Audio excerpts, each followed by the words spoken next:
Hello, my friends. My name is Robert Morgan, or Caesar. Greetings to all my colleagues at the channel, both old and new. To avoid any misunderstanding, this channel is a radio station with many content creators. So, if you'd like to hear me again, go to the channel in the playlist under the name Robert Morgan. Welcome to The Meat Grinder. The raw hum of tread eating hot asphalt was the only thing keeping me awake behind the wheel of my beat-up '98 Chevy Impala. It was 2:14 in the morning, summer of 2014, on a pitch-black stretch of desert highway between Nevada and California. The air outside felt like an oven, and the cabin stank of burnt oil and lukewarm energy drinks. Every breath felt recycled after 3 straight days on the road. My neck was locked tight, my shoulders aching, and my fingers had started to cramp around the wheel. I kept shifting my grip to stay alert. The highway ahead looked endless. No buildings, no gas stations, no distant city glow. Darkness. Maya was passed out in the passenger seat, her head against the cold glass. Dark hair spilled across her face under the faint dashboard glow. She hadn't moved in nearly an hour. Every few minutes, I glanced at her to make sure she was breathing. That tiny movement of her chest was the only thing making the night feel normal. I reached for the radio and turned the knob. Static. I turned it again. More static. Then nothing. I left it alone. The silence seemed louder than the engine. I checked the clock. 2:14 a.m. Those numbers made the muscles in my stomach tighten. I just felt watched. I looked through the windshield at the empty road. Nothing. I checked the rearview mirror. Nothing. Then 2 bright lights appeared in the distance. At first, I thought they were another car. 2 tiny white points in the darkness. I blinked. They were closer. I checked again. Much closer. My hands tightened around the steering wheel. The lights were coming toward us far too fast. I glanced at Maya. I wanted to wake her. I don't know why, but suddenly I didn't want her asleep anymore. I looked back at the mirror. The vehicle was enormous. An 18-wheeler. Its headlights were so bright they nearly erased everything around them, but there were no marker lights on the trailer. No red lights. No visible outline. The truck seemed to emerge from the darkness as one solid black mass. It was hauling ass, straight toward us. I pressed the accelerator. The Impala groaned. The truck kept coming. I moved toward the shoulder, giving it more room. It didn't pass. Instead, the engine behind us became louder. The entire car began vibrating. My heartbeat accelerated until I felt every pulse in my throat. I looked at the mirror one more time. The truck was almost touching our bumper. Maya, she stirred slightly. What? I opened my mouth to tell her something was wrong. I never got the chance. The steel bumper slammed into the rear of the Impala with a sickening crunch. Maya screamed. The steering wheel ripped violently through my hands. The back end of the car swung sideways. The tires screamed against the asphalt before hitting gravel. I fought the wheel, but the car was gone. We slid toward the edge. The desert filled the windshield. Then the ground disappeared. The Impala dropped into the ravine. My stomach rose into my throat. The car slammed against the rocky slope and flipped. Glass exploded. The world became a blur of dashboard lights, black sky, dirt, broken glass, and Maya screaming. Once, twice. The third roll felt endless. My body slammed against the seat belt so hard I couldn't breathe. Something struck the side of my head. Warm liquid ran over my left eye. Blood. I tried to reach for Maya. My arm barely moved. Maya. My voice sounded distant. The car landed upside down with a brutal metallic groan. For several seconds, everything was still. Then the engine began ticking. Tick, tick, tick. I smelled gasoline. My heart started pounding. I tried to move my legs. Pain shot through my body. I couldn't tell if they were trapped or refusing to respond. Maya, nothing. I turned my head toward her. She was motionless. I wanted to scream, but my throat felt dry. Then I heard something beyond the wreck. A siren. Very faint. At first, it sounded like it came from another world. Then it grew louder. A mechanical wail cutting through the desert night. Relief washed through me. Someone had found us. Someone was coming. I tried to stay awake. The siren grew louder. My vision narrowed. The wreck disappeared into darkness. Then, through the broken rear window, I saw something that made the relief disappear. 2 white lights. Far away. Still watching. The same 2 headlights. I couldn't understand how they were still there. The siren grew louder. My eyelids became impossibly heavy. The last thing I heard before slipping into the black was that mechanical wail approaching through the desert. And somewhere behind it, almost too faint to hear, the low rumble of a diesel engine. I snapped awake to a blinding grid of fluorescent lights overhead. For a few seconds, I couldn't remember where I was. The ceiling moved above me. No, I was moving. Fast. The air hit my throat like cheap bleach mixed with industrial antiseptic. Every breath burned slightly, and the smell was so strong it immediately made my stomach turn. I tried to lift my head. Something pulled against my chest. Leather straps. I looked down. I was strapped to a rolling gurney. My heart immediately started hammering. I tried to move my arms. The restraints tightened. I pulled harder. Nothing. The gurney rolled rapidly down a long yellowed hallway beneath flickering fluorescent lights. The walls were painted an institutional white that had turned gray with age. There were cracks near the ceiling, stains around the corners, and old electrical fixtures that buzzed whenever we passed beneath them. It looked like a rundown county hospital. St. Jude's Regional. I saw the name printed on a faded sign. For 1 second, relief came over me. Hospital. That meant I was alive. That meant Maya was alive. Then I remembered the crash. Maya. My voice came out cracked and weak. A man walking beside my gurney looked down at me. He wore a faded blue lab coat. Wire-rimmed glasses sat low on his nose, reflecting the fluorescent lights. He smiled. It was the kind of smile that looked practiced. Too practiced. "Take it easy, son," he said. His voice was smooth as grease. "I'm Dr. Vance. You guys took a nasty spill off Route 10, but the highway patrol brought you in just in time." Maya. I tried to sit up. The restraints cut into my wrists. "Where is she?" Vance placed one hand on my shoulder. "She's here." "Where?" He smiled again. "Right beside you." He pointed. Another gurney rolled through the hallway beside mine. Maya was lying on it, pale, completely still, and 4 ran into her arm. A heart monitor beside her clicked steadily. Beep, beep, beep. The sound almost made me cry with relief. Her chest was rising. She was alive. I stared at her. Maya. Her eyelids didn't move. I tried to call her name again. Vance gently pressed my shoulder back down. "Don't fight the straps." His voice remained calm, almost comforting, but there was something underneath it. Something cold. I looked around. The hospital appeared normal at first. Nurses walked between rooms. For bags hung from metal poles. Chart clips snapped shut. A cleaning cart rolled past. A television mounted near the nurses' station played silently. Everything looked legitimate. Everything looked routine. But the longer I watched, the more things started feeling wrong. The nurses weren't talking. Nobody laughed. Nobody complained. Nobody seemed tired. They simply moved. Quietly. Purposefully. Like everyone had already been told exactly what to do. Then I noticed an orderly standing in the corner. He wasn't doing anything. He was just watching us. His arms were folded across his chest. His face was expressionless. His eyes followed Maya's gurney. Then they moved to me. I stared back. He didn't look away. I felt a cold sensation spread through my stomach. A medic looks at a patient to see if they're stable. A doctor looks at a patient to understand their injuries. This man wasn't looking at me like either. He was evaluating me, measuring me, like he was trying to decide what part of me mattered. I looked toward Vance. He was still smiling. "Where exactly are we?" I asked. "St. Jude's Regional." "I mean where?" He paused, just for a fraction of a second. Then he smiled again.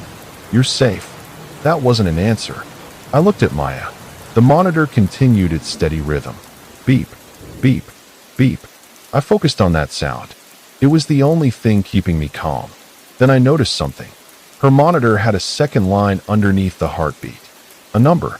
Her pulse was normal, but beneath it was another reading I didn't recognize. I tried to turn my head toward it. Vance noticed. He immediately moved between me and the screen. "You're exhausted," he said. "I need to see her." "You will." When his smile disappeared for the first time. After the scans, the gurney continued down the corridor. The fluorescent lights passed overhead one after another. Buzz, buzz, buzz. Each light seemed dimmer than the last. I listened to the wheels rolling over the old tile. Click, click, click. And slowly, a terrible thought entered my mind. I had survived the crash, but I didn't know if surviving the crash was the same thing as being safe. I looked at the orderly again. He was still watching me. This time he smiled, just slightly, and that was when the fear really began. By 7 in the evening, the desert sun dropped behind the mountains, and the entire atmosphere of St. Jude's flipped upside down. I had spent the day trying to convince myself everything was normal. It wasn't. The daylight staff had been nervous around me. Not frightened, just careful. They avoided eye contact. They kept checking the hallway. Every time I asked about Maya, someone told me she was being monitored. Nobody gave me a straight answer. Then the sun disappeared. The last orange light vanished through the windows. And the hospital changed. The daytime staff disappeared almost all at once. No goodbyes. No explanations. Just gone. The night shift came in. Thick-necked men in dark charcoal scrubs. They didn't speak. They didn't joke. They didn't check charts. They simply walked through the halls with heavy, deliberate steps. The atmosphere became so quiet I could hear the wheels of a distant cart squeaking somewhere behind the walls. I watched the clock. 7:03 p.m. Something inside me tightened. 2 orderlies entered the room. They didn't look at me. They walked straight toward Maya. "Where are you taking her?" Neither answered. One disconnected her monitor. The steady beeping stopped. The silence that replaced it hit me like a punch. "Hey!" I slammed my fist against the bed rail. "Where are you taking her?" They unhooked Maya's gurney and started pushing her toward the door. "Stop!" I struggled against my restraints. The leather cut into my wrists. "Leave her alone." One of the orderlies finally looked at me. His expression was completely empty. He didn't say anything. He just kept pushing. The double steel doors at the end of the hallway waited ahead of them. I watched Maya disappear through them. Panic exploded inside my chest. Then Dr. Vance stepped into my room. The heavy orderly stood behind him. "Where is she going?" "Just taking her down for late-night scans, son." His voice was calm. Too calm.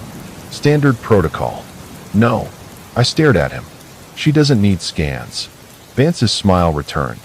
"You don't know what she needs." I pulled against the restraints. "Bring her back." Vance walked closer. The heavy orderly moved with him.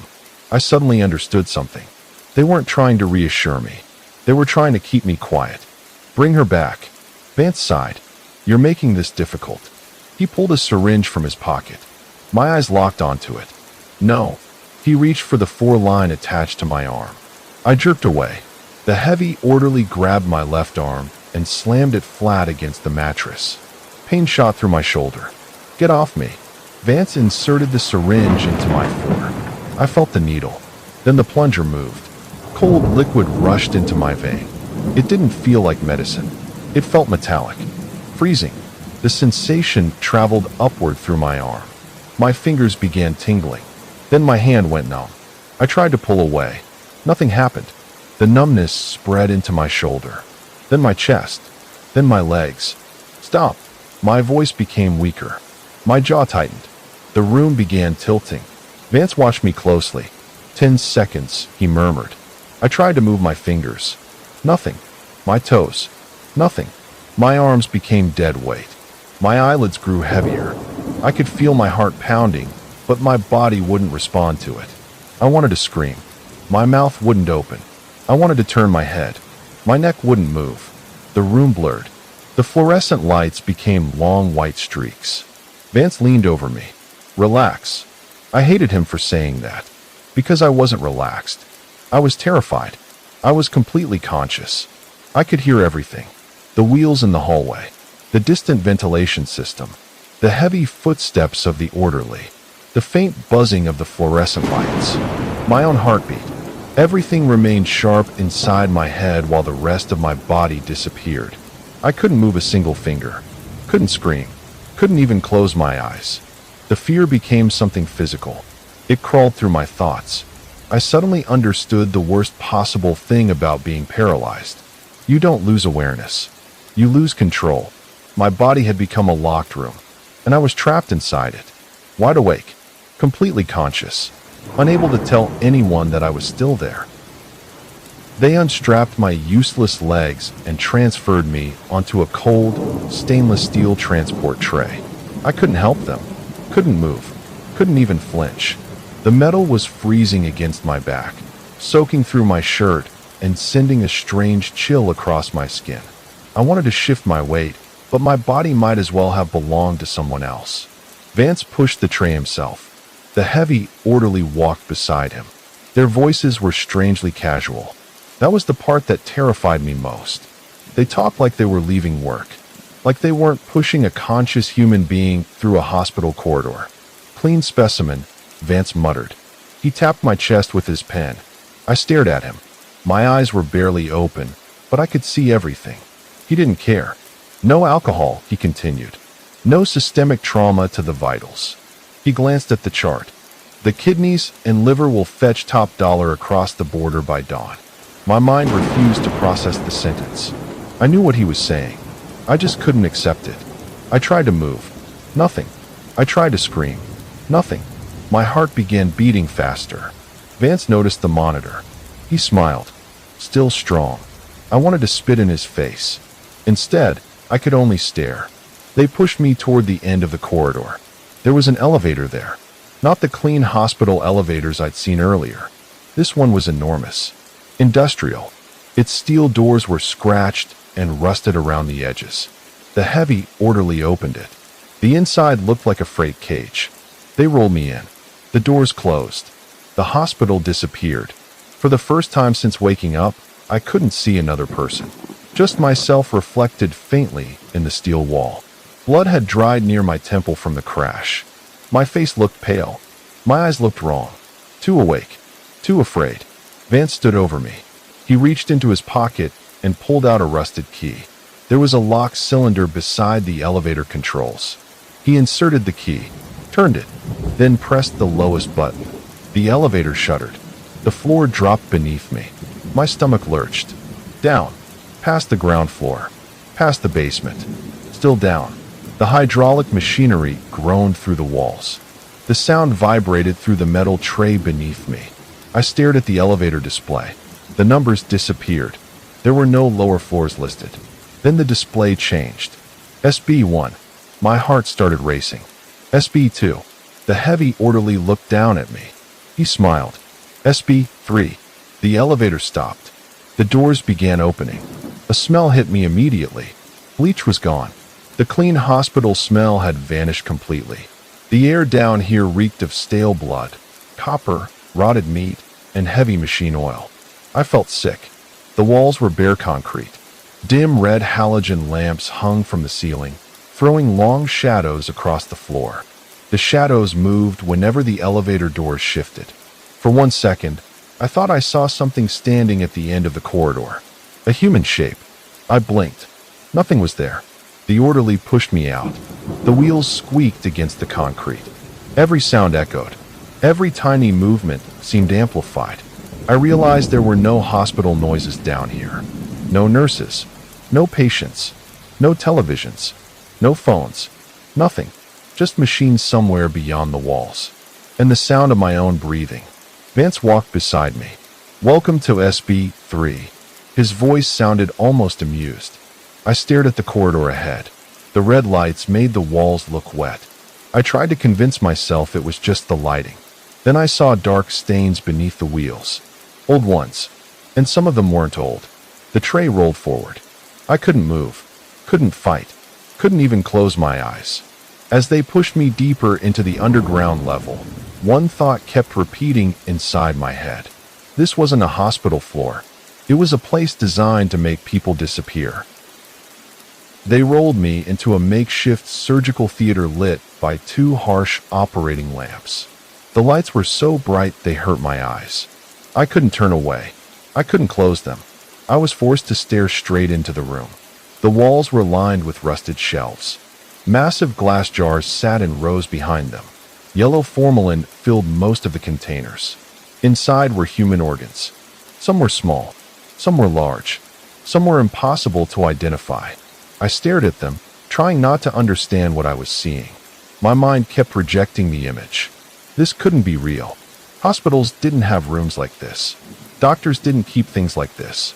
Then I saw the stains on the floor, and the surgical instruments, and the restraints attached to the table, and I stopped trying to convince myself. A man stood over a metal tray. He wore a heavy rubber apron stained with black, dried blood. His hands were gloved. Bone saws and heavy scalpels lay arranged in front of him. He looked at me. Then he looked at the chart. Then back at me. This was Dr. Mercer, the night shift cutter. He didn't look surprised to see me. That scared me more than anything. He picked up an automatic pressure cuff and slapped it around my bicep. The cuff tightened. I felt the pressure crushing my arm. Mercer flipped the pump switch. The machine hummed. He watched the wall monitor, then froze. His expression changed. The casual look disappeared. His eyes narrowed. My pulse was spiking at 140 beats per minute. My pupils were dilated, twitching beneath my half-closed eyelids. Mercer leaned closer. He waved a hand in front of my face. I could see it. I could understand what he was doing, but I couldn't respond. He stared at me for several seconds, then stepped backward. No.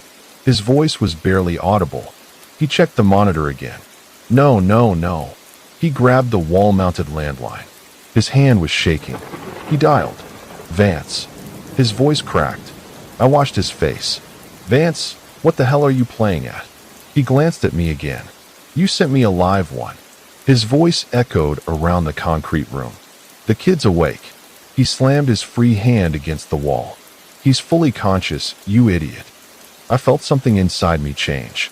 Until that moment, I had been terrified that nobody knew I was conscious. Now someone did.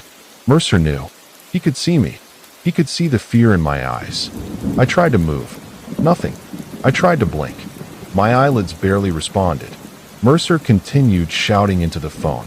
I'm not cutting open a guy who can feel every slice of the blade. His voice became louder. The cartel will have our heads if this gets out. He paced beside the table. I listened to every word. Cartel. Buyer. Cutting. The pieces finally connected.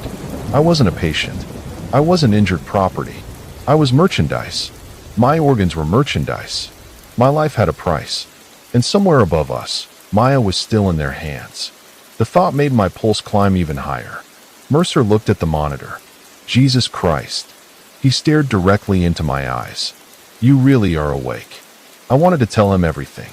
I wanted to tell him that I could hear him, that I could feel the cold table, that I could feel the restraints, that I knew exactly what he was talking about. Instead, all I could do was stare. Mercer looked away. He was still arguing with Vance. His back was turned. The room was silent except for his angry voice. Then I felt something. A tiny sensation. Deep inside my right foot. A twitch. Barely anything. I focused on it. I tried again. Nothing. Then another tiny movement. My toe moved. My heart nearly exploded. The drug was wearing off. I didn't know how fast. I didn't know how much strength I had. But for the first time since they injected me, I felt something that wasn't fear. Possibility. I stared at the instrument cart beside me. A heavy stainless steel bone saw rested on it. Mercer kept talking. His back remained turned. I couldn't move yet, but I could wait. And for the first time since waking up in that hospital, waiting didn't feel like surrender. It felt like the beginning of a chance. While Mercer had his back turned, screaming into the receiver and slamming his hand against the concrete wall, the adrenaline spiking in my chest finally tore through the paralyzing agent. The change was so small I almost missed it. My toes twitched. I froze. Or at least my mind did. My body was still almost completely useless. I focused on my feet. Move. Nothing. Move. A tiny twitch. I nearly laughed. Then I felt my fingers. The sensation came back as pins and needles. Painful, burning, alive. I curled my right hand. It barely moved, but it moved. I kept my eyes on Mercer. He was still arguing with Vance. I tried again. My fingers curled into a fist. My muscles trembled violently. The drug was losing its grip.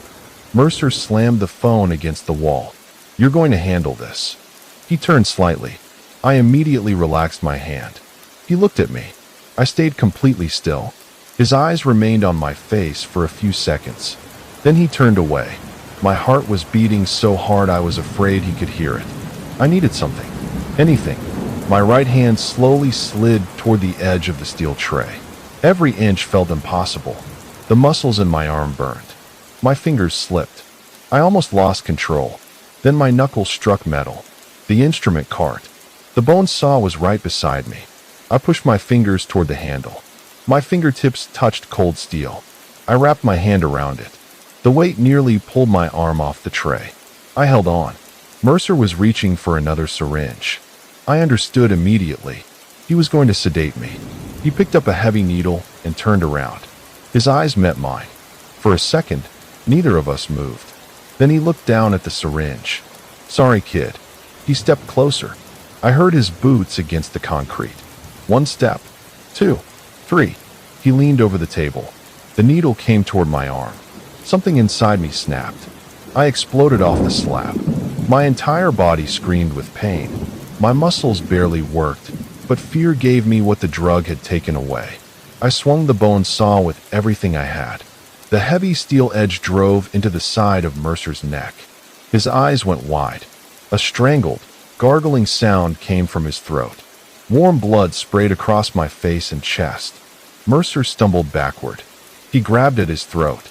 The syringe fell from his hand. He crashed into the rack of glass jars. The shelves shook. Several jars toppled. Glass shattered across the floor. Formalin spilled across the concrete. Mercer tried to stay standing. His boots slipped. He hit the ground hard. His hands kept moving toward his throat. His legs kicked wildly. I stared at him. My chest heaved. I couldn't believe what I had done. For several seconds, the room was nothing but noise. Glass rolling across concrete. Mercer's boots scraping. My breathing. Then his body went stiff. The movement stopped. Silence returned. I remained on the table, staring at him. Blood covered my face. My hands were shaking so badly I could barely hold the bone saw. I looked at the door. Nobody came. I looked at Mercer. Nobody was getting up. I looked at my own hands. They were mine again. Weak. Trembling. But mine. I tried to sit upright. Pain tore through my body. I almost fell back onto the tray. The drug was still inside me. I could barely stand. But I couldn't stay there. Not with Maya somewhere in this building. I slid my legs over the side of the table. They almost collapsed beneath me. I grabbed the edge. Waited. Breathed. Then forced myself upright. The room spun. I closed my eyes for half a second. When I opened them, Mercer was still lying on the floor.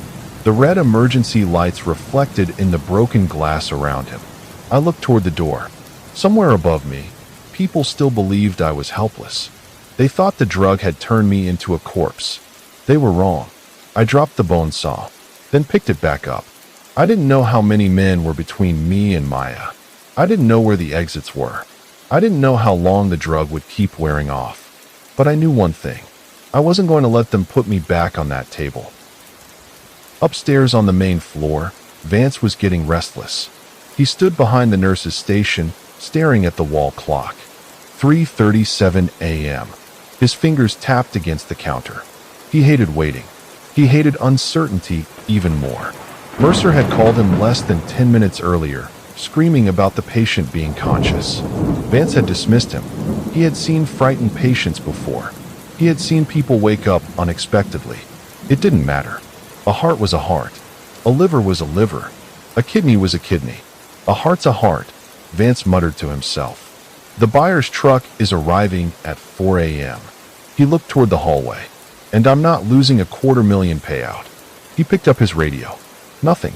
He tried Mercer again. Static. He waited. Nothing. His jaw tightened. He tried the line to SB 3. No answer. Vance's expression changed. He knew Mercer. Mercer never ignored a call. Not when money was involved. Not when a shipment was waiting. Vance grabbed his coat and headed toward the freight elevator. The elevator doors opened. He stepped inside. The lights flickered above him. He pressed the button for SB3. The doors closed. The elevator began descending. Vance stared at the numbers. SB1, SB2, SB3. The elevator stopped. The doors opened with a loud metallic groan. Red light spilled across his face. Vance stepped forward. His shoe touched something wet. He stopped. Looked down. Blood. Warm blood was spreading across the concrete floor from the surgical room. For a moment, he simply stared. Then he slowly looked toward the hallway. Mercer. No answer. He walked faster.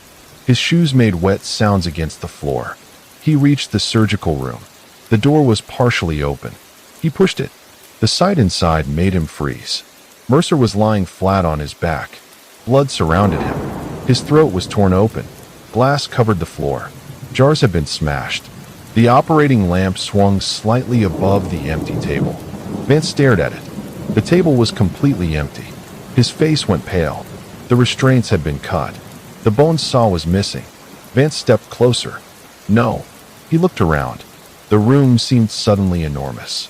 Too quiet. Too empty. He looked at the floor. Bloody footprints led away from the table. One after another. Bare feet. Human. The footprints disappeared into the rear emergency corridor. Vance's breathing became faster. He grabbed his walkie-talkie. His hand was shaking. Security. Static. He pressed the button again. Security. Respond. Nothing. His eyes moved toward the hallway. For the first time, he looked afraid. The package is awake. His voice cracked. He swallowed. He killed Mercer. He looked at the bloody footprints again. They're loose in the facility. A burst of static answered. Then one of the night guards responded.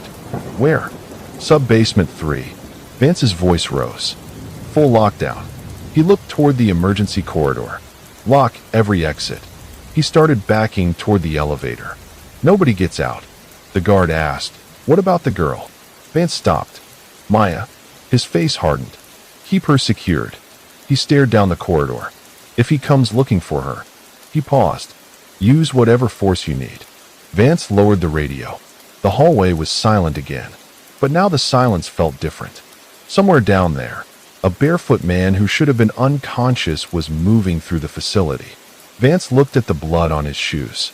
Then toward the dark corridor. He suddenly understood the mistake.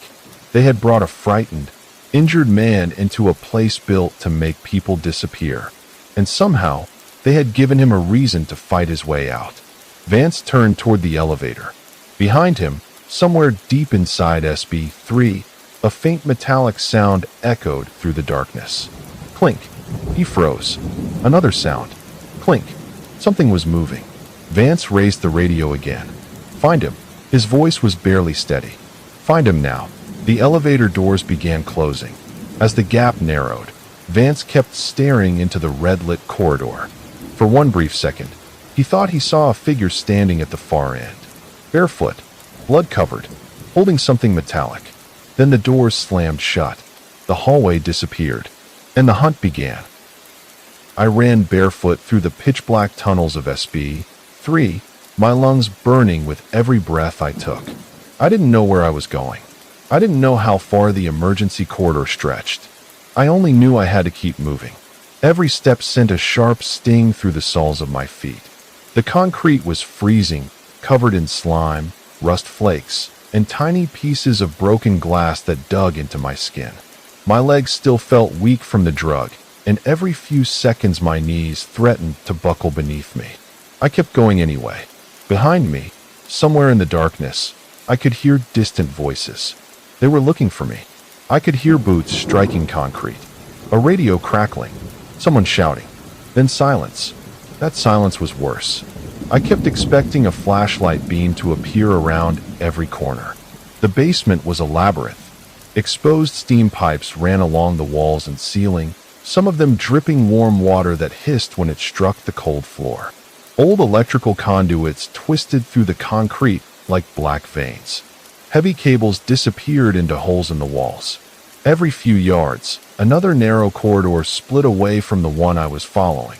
I had no idea which direction led out. The red emergency lamps were spaced so far apart that entire sections of the hallway disappeared into darkness.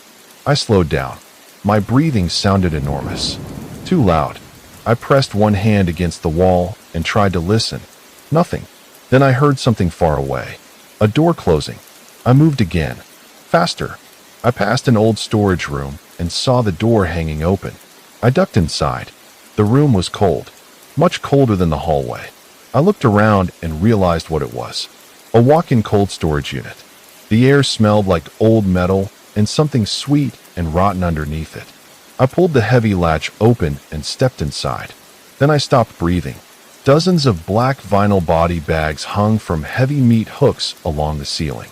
They swayed slightly from the ventilation system. Left, right, left, right. None of them were moving enough to make noise. But my brain kept imagining movement beneath the plastic. I stared at the closest bag. A waterproof white marker had been used to write information across its surface. A date, a blood type, a number, then another. Price. My eyes moved from one bag to another. 2014. The year. They weren't old. These weren't forgotten victims. They were inventory. My stomach twisted. I backed away. There were dozens. Maybe more. Some bags had writing that was almost completely faded. Others had fresh black markings. I didn't want to think about what fresh meant. I forced myself to look away. Near the door stood a metal locker. Patient property. I grabbed the handle. Locked. I looked around quickly, then remembered the security key card I didn't have yet. I had nothing. I pulled harder. The old lock finally snapped. The door swung open. Inside were clothes, wallets, shoes, watches, personal belongings stacked in plastic bins. I saw my leather jacket, my jeans. For a second, I simply stared.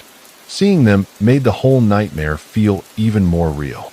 This place had processed people, not patients. People. I grabbed my clothes and pulled them on as fast as I could. My hands were still shaking. My fingers searched the jacket pockets. Then I found it. My pocket knife. The familiar weight in my palm almost made me feel human again. I closed the blade and looked toward the wall. Thick telephone lines ran along it. I remembered the phones upstairs. The radios. The way everyone communicated so easily. If I wanted a chance, I had to make them blind. I opened the knife. The blade looked ridiculously small compared to everything around me. I grabbed the first cable. Cut. The wire snapped. A tiny spark jumped from the severed end. I cut another, then another. The sound of the blade biting through the insulation seemed deafening in the cold room.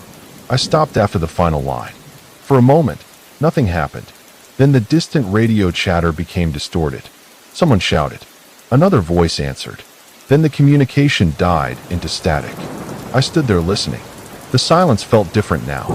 I had taken away one of their advantages. Not all of them, but one. I stepped back into the corridor. My feet were bleeding. My ribs hurt. My muscles were weak. I was alone in an underground maze filled with people who wanted me dead. And somewhere above me, Maya was still trapped. I looked toward the darkness. I didn't know how I was going to reach her, but I knew I wasn't leaving without her. Heavy boots came crunching through the broken glass in the corridor outside. I froze. The sound came from behind me. One pair, then another. Two men. Their voices were low and muffled by the concrete walls. Check every room. He can't have gone far. A flashlight beam swept across the hallway. I immediately stepped backward into the shadows. My breathing stopped. The beam moved closer. I could hear the batteries buzzing faintly inside the flashlight. Then came the sound of metal striking metal. Stun batons. They were carrying heavy stun batons and zip ties. They weren't searching for a patient. They were hunting me. I looked around desperately. There was nowhere to run. The corridor was too open. I spotted an old overhead laundry chute built into the wall. The metal door was hanging crooked. I pulled it open. Inside was a narrow shaft filled with damp darkness. I climbed into it. The metal rim cut into my ribs. I squeezed myself into the cramped space and pulled the door nearly closed. I pressed my back against the cold metal, then waited. The first guard entered the corridor. His boots came closer. Crunch, crunch, crunch. Glass broke beneath every step. His flashlight moved across the walls, across the floor, then toward the chute. I held my breath. The beam stopped. I could see the light leaking through the gap. The guard stepped closer. He was directly beneath me. I could hear him breathing. Slow, heavy. He spoke into his radio. Nothing here. The second guard answered from farther down the hall. Keep moving. The first guard didn't move. I felt sweat roll down my temple. My heart was beating so violently that I was certain he could hear it. The flashlight beam shifted upward. My fingers tightened around the metal rim. He took another step. He was directly underneath me. I didn't think. I let go. My body dropped straight onto his shoulders. We crashed into the concrete floor. The guard grunted. His flashlight rolled away, spinning a bright circle across the ceiling. He reached for his radio. I grabbed his wrist. He tried to shove me off. I drove my elbow into his face. He staggered. I grabbed the thick rubber hydraulic hose running along the wall, wrapped it around his throat, pulled. He clawed at the hose. His boots scraped against the concrete. He tried to yell. Nothing came out. I pulled harder. My arms were screaming. My ribs felt like they were splitting. The guard's movements became weaker, then slower, then stopped.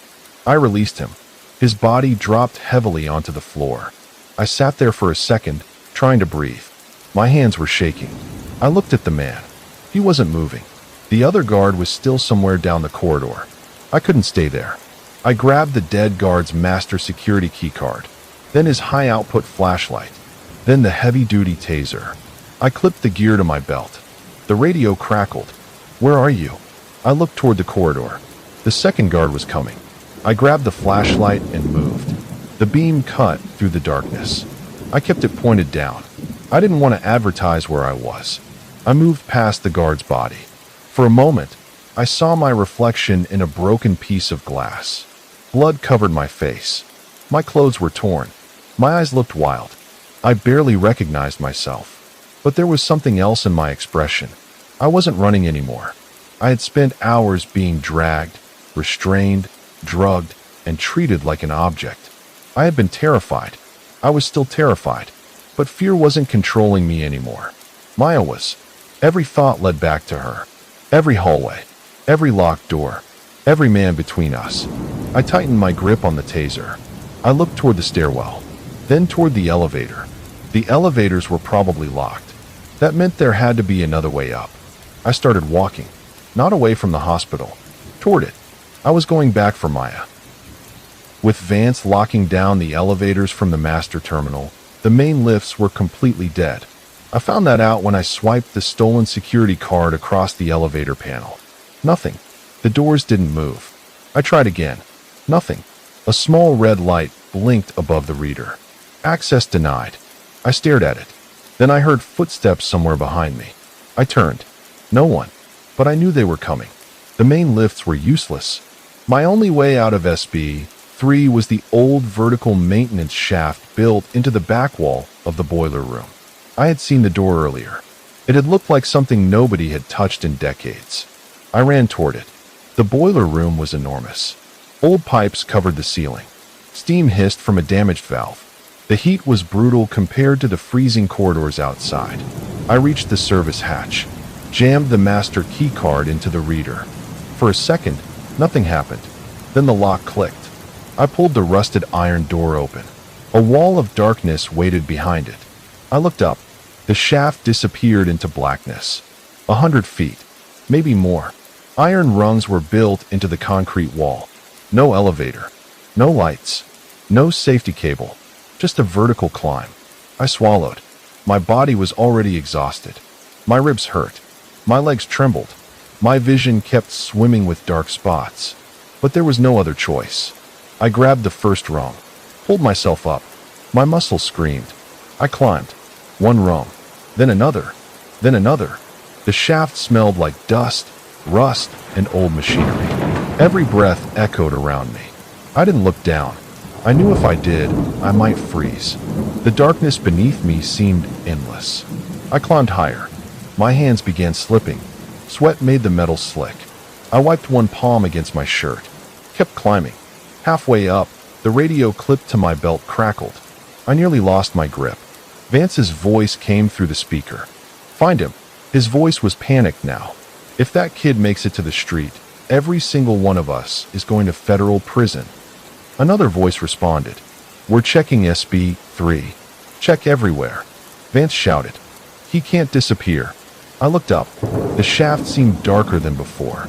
His voice echoed faintly through the radio. Then the signal broke into static. I climbed faster. My lungs burned. My vision blurred. Every muscle in my arms felt like it was tearing. I kept thinking about Maya. Room 408. The fourth floor. I didn't know how I knew that was where she was. Maybe I had heard the room number earlier. Maybe I had seen it on a chart. I just knew. I climbed until my hands went numb. Then I reached a maintenance platform. Fourth floor. I pulled myself onto it and collapsed against the wall. For several seconds, I couldn't breathe. I stared at the ceiling, then forced myself upright. A fire alarm box was mounted on the wall. Behind the glass was a red emergency switch. I looked at the taser, then the glass. I swung. Crack. The glass shattered. I hit it again. Crack. I smashed the emergency mechanism. For half a second, nothing happened. Then the siren exploded. A deafening pulse tore through the building. W-O, W-O, W-O. The sound filled the upper halls. Lights flashed. Doors opened. Voices shouted. Footsteps erupted everywhere. Chaos. Exactly what I needed. I stepped onto the fourth floor. The siren continued screaming. I held the flashlight tightly. My ribs burned with every breath. I knew Vance would realize where I was. But now he had a problem. The entire hospital was awake. And for the first time, so was I. I kicked open the access panel and stepped out onto the fourth floor. The hallway was almost completely dark. Emergency lights flickered overhead, throwing long, jagged shadows across the walls. Every few seconds, the red glow disappeared, leaving me standing in complete darkness before flashing back again and revealing the same empty corridor. This wing of the hospital had been officially shut down for years. The windows were painted over in black enamel, blocking out every trace of the outside world. The walls were cracked and swollen from years of moisture. Ceiling tiles sagged overhead, some of them stained brown around the edges. The air smelled like moldy drywall, old rubber, and something sour that had soaked into the floor and never completely disappeared. I stood there listening. The fire alarm screamed through the building. W-O, W-O, W-O, loud enough that I couldn't tell whether the shadows were empty or whether someone was standing inside them, waiting for me to move. I tightened my grip on the flashlight. This was the floor Vance's crew had been using as a holding area for victims before shuttling them down to the meat locker in the basement. The thought made my stomach turn. People had been kept here. People had waited here. Maybe some of them had heard the same alarm. Maybe some of them had listened to footsteps approaching their doors and realized what was coming. I pushed the thought away. I moved down the corridor. I swiped the stolen keycard. The lock clicked. I opened the room. Empty. I checked the next one. Locked. Swipe. Click. The door opened. A restraint bed sat in the center of the room. Heavy iron chains were attached to the frame. I stopped in the doorway. The mattress was covered with a thick plastic sheet.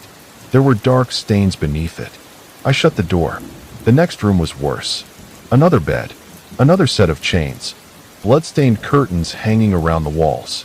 An empty four-stand positioned beside the mattress. The equipment had been abandoned for years, but someone had clearly been using it recently. Medical equipment, leather restraints, plastic buckets, metal tables, old charts. Some rooms had nothing but a single bed bolted to the floor.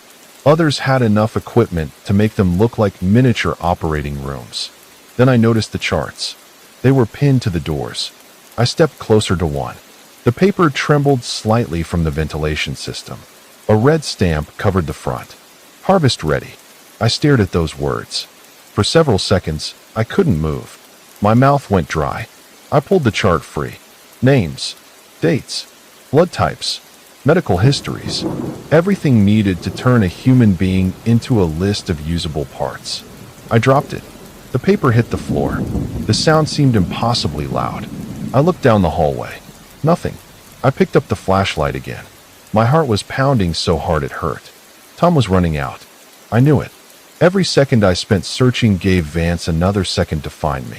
And if he realized I was on this floor, he wouldn't need to catch me himself. He would use Maya. He'd execute her just to erase the evidence. The thought hit me so hard I almost stopped breathing. I pictured her strapped to that table again, her eyes barely open, the ford dripping into her arm, her body too weak to fight. I forced myself to stop imagining it. She's alive, I whispered. I needed to believe that. She's alive. I kept walking. The emergency lights flickered. For one instant, the hallway went completely black. I froze. I heard something. Footsteps. Behind me. 1, 2, then silence. I slowly turned. Nothing. I raised the flashlight. The beam traveled down the corridor. Empty. The alarm screamed again. W.O. The lights flashed back on. I swallowed. Maybe it had been the pipes. Maybe the alarm. Maybe my own footsteps echoing behind me. But my instincts didn't believe that. I kept moving. Faster now. I passed 404, 405, 406, 407.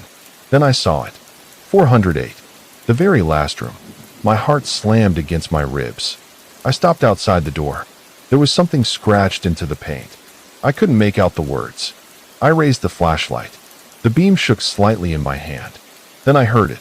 A faint sound from inside. A moan. I froze. Maya.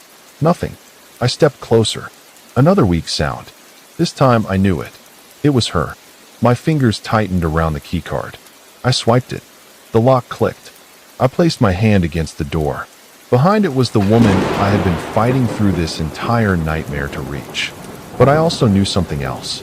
If they had left her alone in room 408, there was probably a reason. I pushed the door open and stepped inside. I heard a faint moan coming from the last room at the end of the hall. Room 408. I slammed the keycard into the lock. The light turned green. I threw the oak door open. Maya, she was there, strapped to a steel operating table, leather cuffs around her wrists and ankles, and Ford-Drip pumped a low-grade sedative into her arm. Her face was pale, gray beneath the flickering emergency lights, and her dark hair was stuck against her forehead with sweat. Her eyes moved slowly toward me, struggling to focus. For 1 second, I couldn't move. After everything downstairs, after the blood, the restraints, the body bags, and the tunnels, seeing her alive felt impossible. Then her lips moved. My name. Maya. I stepped toward her. Relief hit me, my knees almost buckled. I had found her. She was alive. I reached for the restraints. Then I heard something behind the door. A slow scrape. I turned. Too late.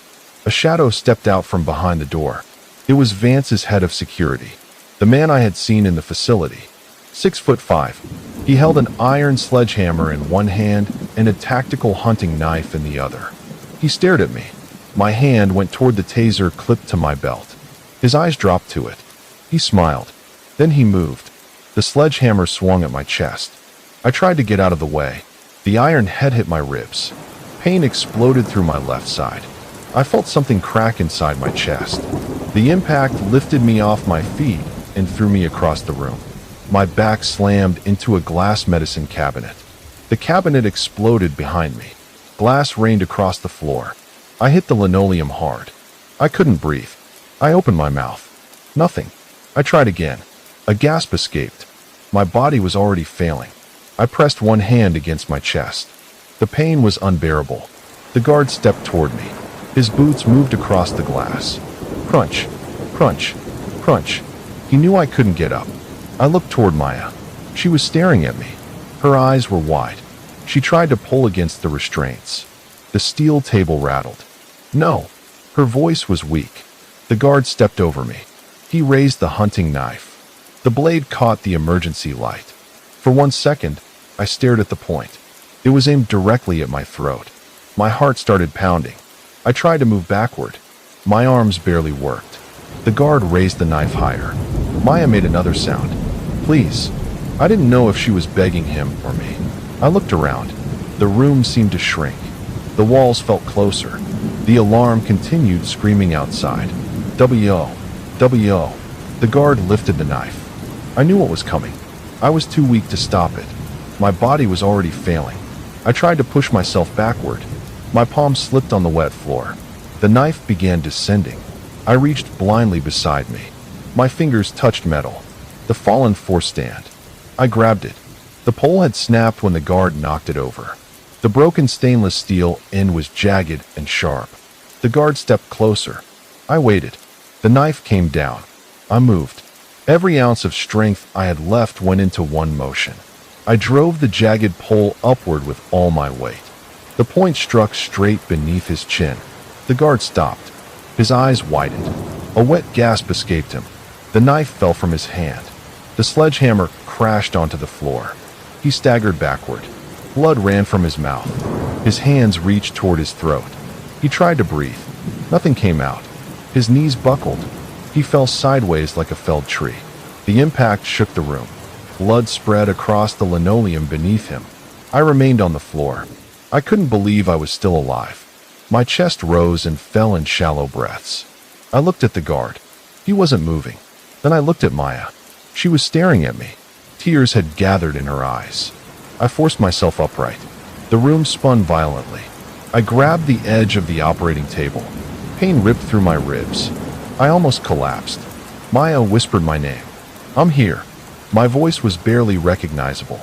I reached for the restraints. My hands were shaking. The knife lay on the floor beside the guard. I picked it up. Maya watched me. I started cutting, one restraint at a time. The leather resisted the blade. My fingers were weak. My chest burned. But I kept cutting, because the man on the floor wasn't the only thing standing between us and freedom. Vance was still somewhere in that hospital. His men were still searching. The alarms were still screaming. And every second we stayed in room 408 brought them closer. I looked at Maya. We're getting out. She nodded weakly. I didn't know how. I didn't know if my ribs would hold together long enough. But after everything they had done to us, I wasn't going to leave her behind. Not again. I scrambled over to Maya's bed, my left side burning from my shattered ribs. Every movement sent pain through my chest, but I forced myself forward. Maya was still strapped to the steel table. Her eyes barely focused, as if she wasn't sure I was real. I held up the security guard's knife. It's me. Her lips trembled. She tried to speak, but only a weak breath came out. I cut through the leather restraint around her wrist. The strap snapped apart, then the other, then her ankles. Each cut took forever. When the final restraint broke, Maya's leg dropped weakly against the table. I'm sorry. I pulled it free. Neither of us moved. The alarm screamed. W.O. W.O. She looked at the blood covering my face, then at my chest. What happened? Later. We're getting out of here. I slid one arm around her waist and pulled her upright. Her knees buckled when her feet touched the floor. I caught her. Her body was still heavy with the sedative. I pulled her arm over my shoulder. Hold on. She leaned against me. My ribs hurt, and I almost dropped her. I wouldn't collapse. Not here. I looked toward the hallway. Smoke was beginning to creep beneath the door. Emergency lights flashed as alarms screamed. I remembered the electrical control closet. If we could disable the power and create enough chaos, Vance's men couldn't follow us. I helped Maya against the wall. Stay here. No. I'll be right back. I moved to the electrical closet. Every step felt like broken glass inside my chest. I opened the door. Inside was a maze of transformers, control boxes, and heavy cables. The backup generator was connected through the same section. I pulled my pocket knife. The small blade trembled in my hand, looking ridiculous against the thick cables. I thought about the people still searching the hospital, Vance, and the rooms downstairs. I jammed the blade into the main transformer line. A violent spark exploded, and I jerked my hand backward. Burning insulation filled the closet. The cables buzzed. I grabbed the heavy high-voltage lines. My hand slipped, but I pulled again. The cables came loose enough to reach the backup generator's diesel oil reservoir. I dragged them toward it as sparks jumped between the exposed wires. I stepped backward. Nothing happened. For one terrible second, I thought I'd failed. Then the cables touched the fuel system. A massive orange fireball exploded inside the closet. The blast threw me backward. The door blew off. Heat slammed into my face as black smoke poured into the corridor. Maya screamed. I hit the floor. My ears rang. For seconds, I heard only a high-pitched tone.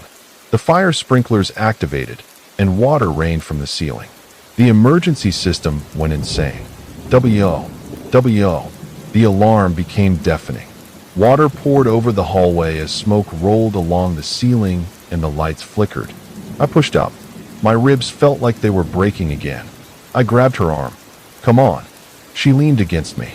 We stumbled into the hallway. Water soaked through my clothes. The smoke burned my throat. I could barely see a few feet ahead. Men shouted in the smoke. Find them. They're on 4. Check the rooms. Footsteps thundered through the corridor. Maya grabbed my shirt. They're coming.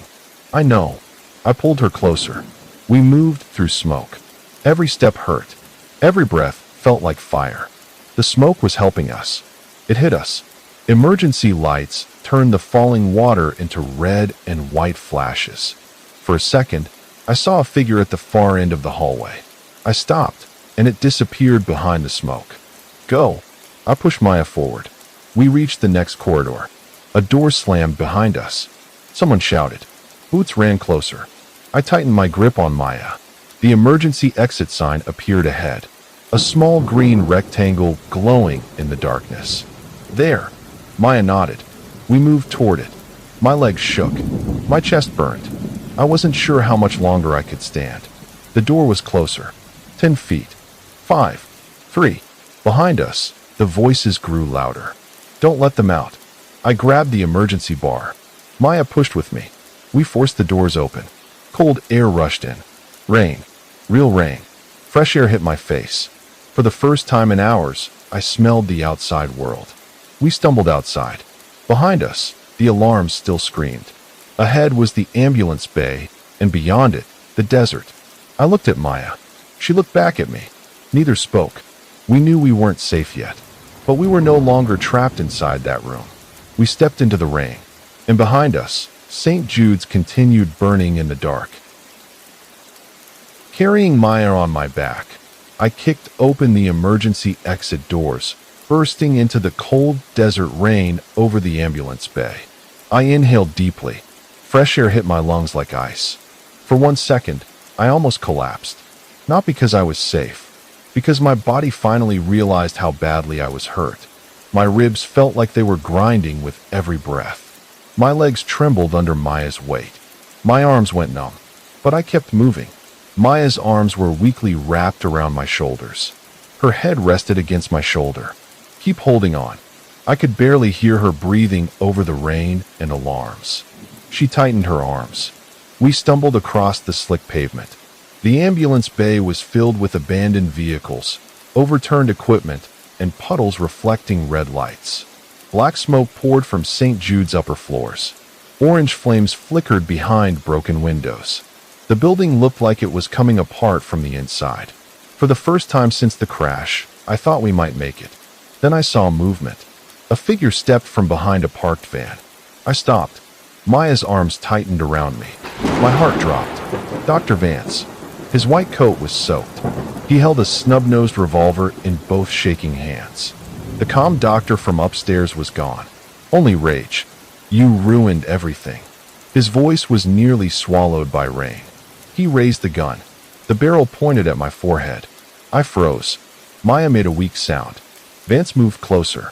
That organ shipment was worth millions. He looked like a cornered animal.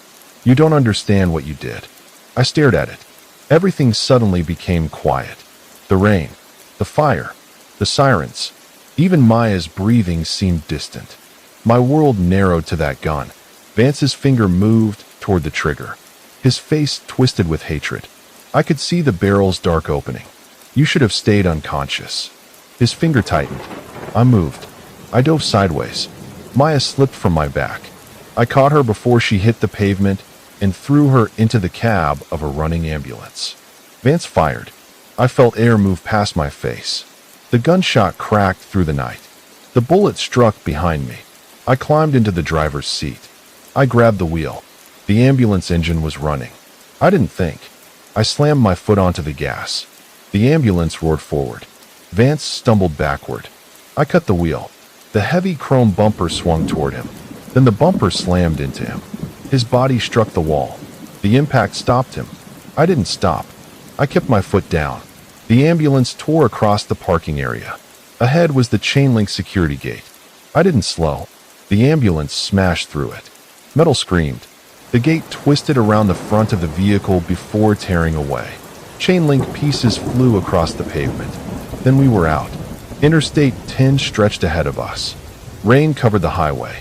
The wipers struggled to clear the glass. My hands were shaking against the wheel. I looked toward Maya again.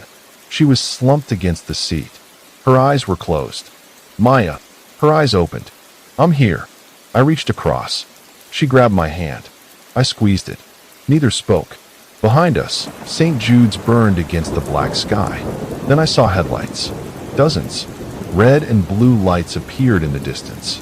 A dozen state troopers raced toward the burning hospital. The nightmare was exposed. I kept driving.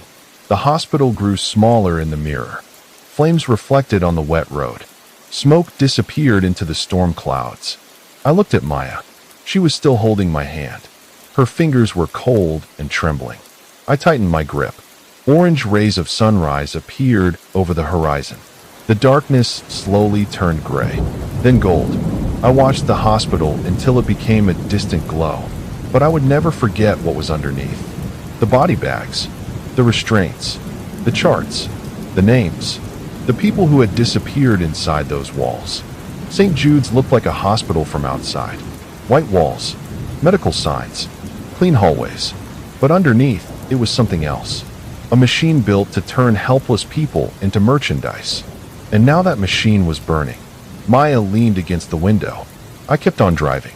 Neither looked back again. The endless desert stretched ahead. The rain began to weaken. As the sun broke over the horizon, I realized something.